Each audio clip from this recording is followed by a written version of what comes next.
Je n'ai aucune envie de parler de la littérature, de son importance, de ses valeurs, dit Kundera. Ce que j'ai à l'esprit en ce moment, c'est une chose plus concrète, la bibliothèque. Ce mot donne, au prix que vous avez la bonté de m'accorder, une étrange note nostalgique. Car il me semble que le temps, qui impitoyablement poursuit sa marche, commence à mettre les livres en danger. C'est à cause de cette angoisse que depuis plusieurs années déjà, j'ajoute à tous mes contrats, partout, une cause stipulant que mes romans ne peuvent être publiés que sous la forme traditionnelle du livre, pour qu'on les lise uniquement sur papier, non sur un écran.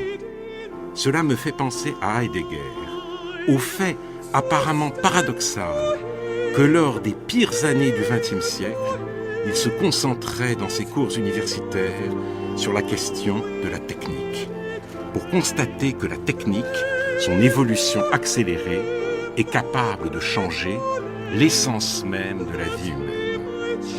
Voici une image qui de nos jours est tout à fait banale. Des gens marchent dans la rue, ils ne voient plus leur vis-à-vis, ils ne voient même plus les maisons autour d'eux, des fils leur pendent de l'oreille, ils gesticulent, ils crient, ils ne regardent personne et personne ne les regarde. Et je me demande, liront-ils encore des livres ? C'est possible, mais pour combien de temps encore ? Je n'en sais rien. Nous n'avons pas la capacité de connaître l'avenir.